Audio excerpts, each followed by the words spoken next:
What's going on YouTube? It's your girl Kwani and I'm here with RayzoVending. Our other co-owner is my daughter Kwale, and we are here inspiring parents to pursue passive income through vending. If you're new to our channel, guys, please do me a favor, take a second to hit that subscribe button as well as that notification bell so that you're tuned in on all our latest drops. In today's video, guys, we are hanging out with Rashawn. This is part 2 of our ride along. We're gonna visit him at this location here as he gives us the inside scoop on just how he services his account, some of his best sellers as far as his inventory, and whatever else he might wanna share with us that will be helpful for us, especially vending beginners such as yourself.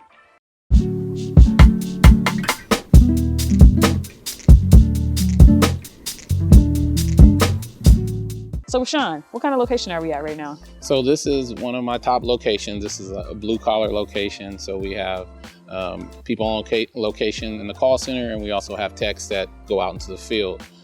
So this is a location that they consume a lot of energy drinks, and they also like their snacks. So actually this location I secured by using Rayzo's template, a proposal template. I purchased her proposal template and presented that, and I was able to secure this location. So she makes great content. I'm honored to be able to be a part of your video content, and I've learned a lot from you, and I appreciate it. Oh yeah, thank you, Rashawn. Rashawn's talking about the vending forms and docs bundle. So if you want to grab that too to help you lock in your next location, guys, go ahead and check out the description down below.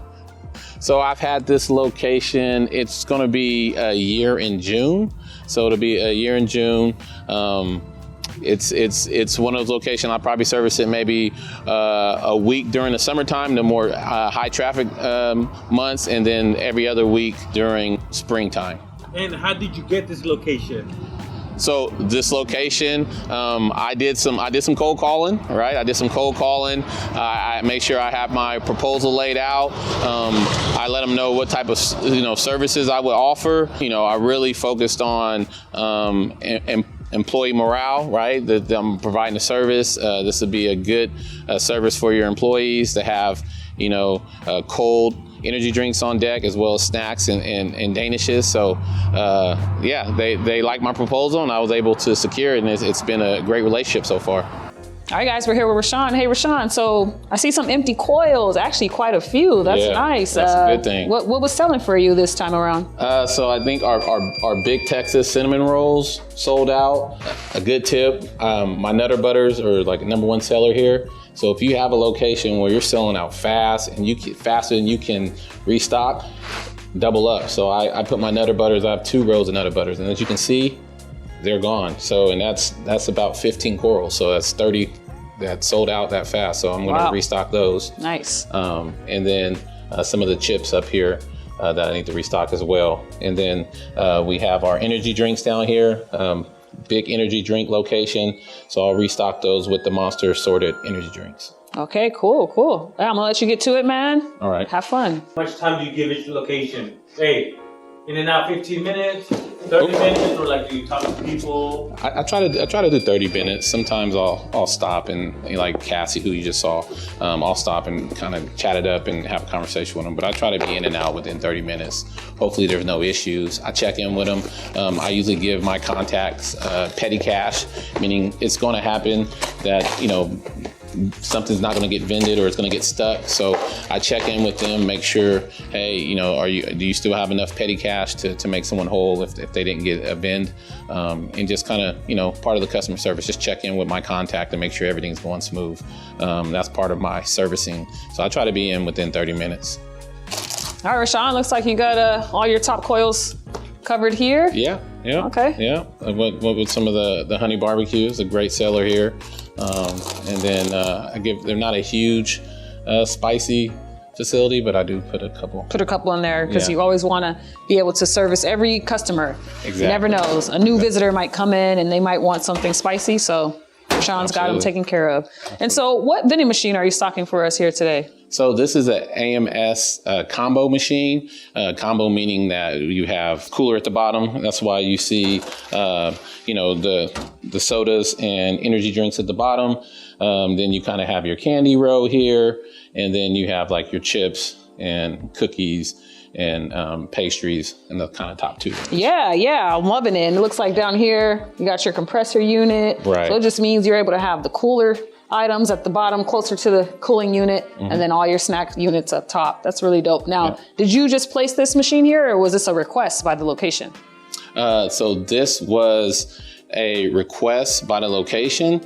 I kind of was doing some calling, and they requested, so I kind of put my proposal forward, and they liked it, and I sent them a list of special requests, what they wanted to see in the machine. They kind of gave me their list, and that's kind of what I use to stock my inventory. Yeah, that's very smart, guys. So if you're new to vending, just know that it is always good to listen to the location and see what their needs are. You don't want to come in and try to force a machine down their throat. You want to see what they're comfortable with, what they feel they would need at their location, and then try your best to meet that. But never make any too high of a promise, okay? So if you know for sure you're not quite sure where to get a combo machine yet, just go ahead and let them know. You'll do your research and you'll look for one, but just don't overpromise and underdeliver. Rayzo, as a beginner vending machine business owner, combo the way to go? Can you get 2 for 1 or start with a snack? Yeah, it really depends on your account. Some of you guys right out the gate, you're super lucky. You're getting these accounts with thousands of employees on the site, and they have a lot of foot traffic, and they might have 2 different stories, and they might want 3 machines in different areas of the warehouse or whatever location you have. At that point, you're gonna want side-by-side machines, because you're gonna want the machinery to be able to keep up with the foot traffic. However, you can also have very busy accounts that just prefer a combo machine. Some owners, managers, they're gonna want a combo machine because maybe they don't want you to put too many machines in their break room. They want it to look a certain way. And so you wanna meet that need, that expectation. So as a beginner, it just depends on the foot traffic of the location. Now, I like to recommend the combo machine here like Rashawn has. Honestly, he has my favorite machine ever, the AMS Sensit, okay? This machine is just very user-friendly. If you're a beginner, you can go ahead and tinker and play with whatever needs to be repaired on your own, essentially, and you'll figure it out, man. YouTube University too, you're gonna see a lot of these guys out there on the field. So as a beginner, when it comes to combo vending machines, oh yeah, I definitely recommend the AMS Sensit 3. And also because it's so reliable, guys, so you're not gonna have any problems. And it also already comes credit card reader compatible. So you don't have to worry about changing out any of the hardware, such as the control board or anything like that, to make sure that you're able to accept the cashless payments. So go with that combo machine, just like this one, guys. Are you okay saying how much you paid for it? I say I got a good deal, a great deal. Yeah, you got a great deal. A lot of people left the business during the pandemic, and they were just trying to cut their losses. So, I was able to take advantage of that, and I have 4 locations, 6 machines, and I was able to get a pretty good deal on machines. They're all used machines of vendors who were looking to exit the industry. So I got a good price on this compared to what I would have paid brand new. I got it for half. So I believe I got a good deal. Yeah, it sounds like a great deal. Rashawn took advantage of just one of the quicker ways to grow your route or maybe get into the industry is to go ahead and try to do a deal with the current existing vendor, guys. That's a very easy way to just kind of relieve some of that anxiety and stress of trying to meet with managers and owners and supervisors on your own. You could definitely just network with current vendors. Like Rashawn said, maybe they're looking to get out of the game. They're ready to retire like Rayzo did. But that's a good opportunity for you as a beginner because you're able to get the turnkey location. And turnkey just means that it's already set to go. All you need to do is do that transaction, make the payment, you get the keys, boom, you are in business. You're a vendor. So definitely look at your resources to see if you can do that to get your first location. Yeah, actually, one of my locations was turnkey. I came with the location and soda machine and a vending machine. Nice. Yeah, it's always good on the value of your investment. What's one product that you notice doesn't sell and you don't try anymore?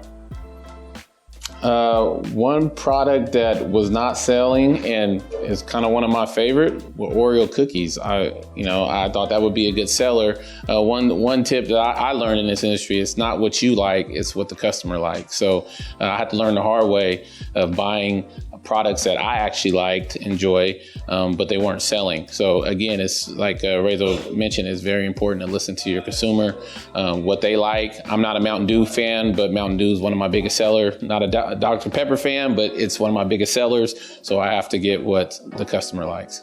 Bottles or the cans?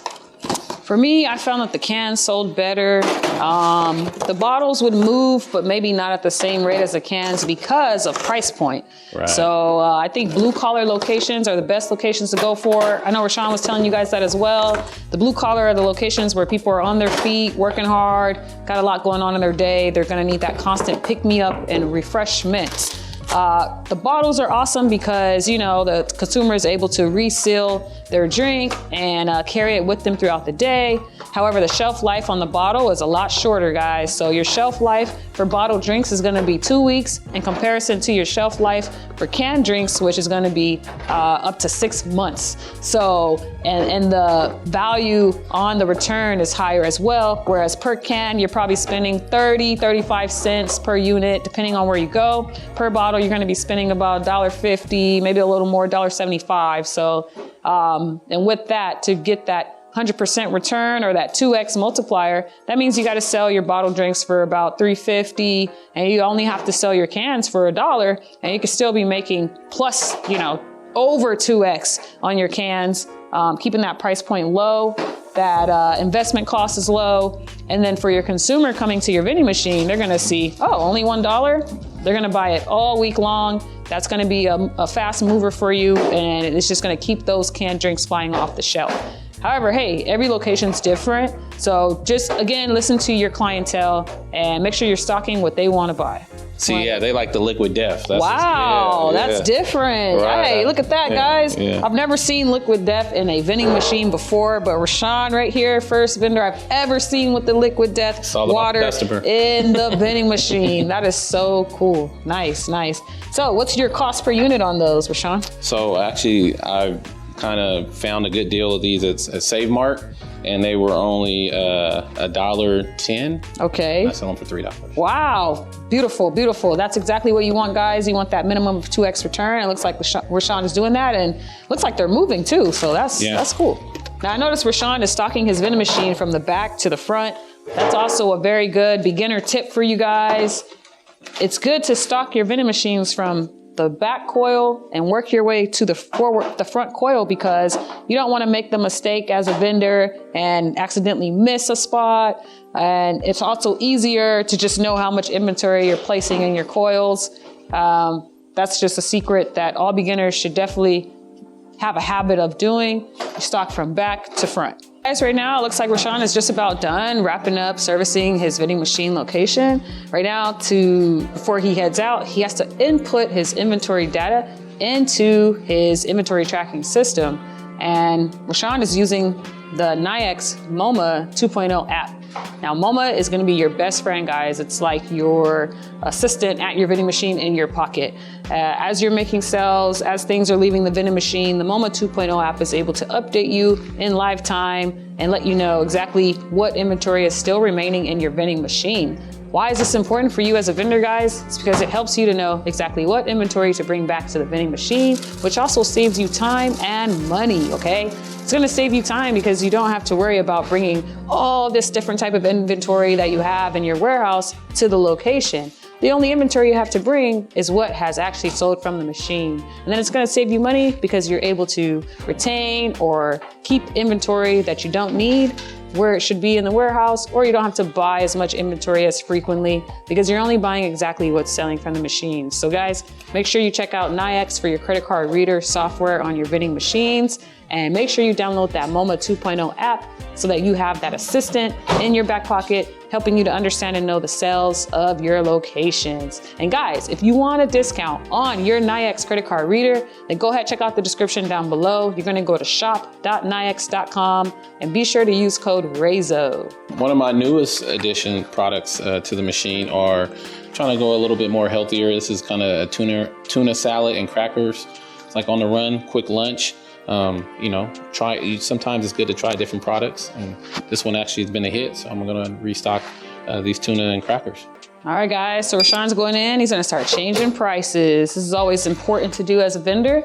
Sometimes you'll get so busy, maybe you have multiple accounts to hit for the day that you might rush and forget. I know I have definitely done that before, but it's always good to slow yourself down once all your coils are stocked and just go through and make sure that your inventory that you have in your machine has the right price point so you can make sure you get those margins on point. All right, guys?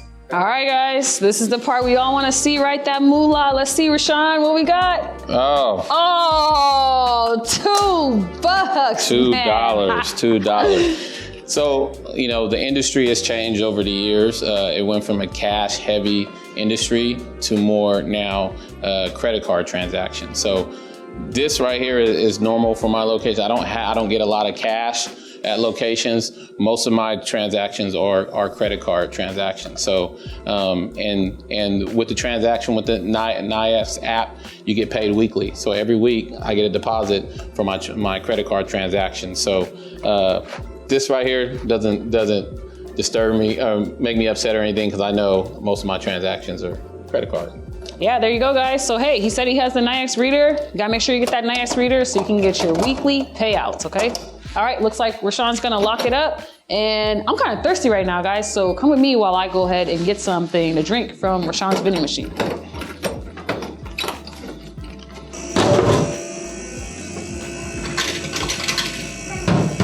All right, I got that 7-Up, guys, from Rashawn's machine. Everything worked perfectly. Highly recommend. Yeah, guys, so you can definitely have a subcharge on your credit card readers. This is gonna help with the convenience fee that the credit card reader company is gonna charge you, the surcharge that they're gonna charge you. So what you can do is go ahead and offset that from yourself as an operator and add it to the sales price for your customers. And so what you'll do is just go ahead and add an additional convenience fee to your card reader, and you can set that amount to anything you want. I've seen vendors have this thing at 25 cents, guys. When we were retiring, we had ours at 15 cents. And you know, you can have a little sign somewhere on your machine that just lets them know, hey, cash discount if you buy from my machine in cash. Now, bonus tip, you don't want to tell them extra 10 cents if you use credit card reader, because you want to think about the psychological mindset of your consumer.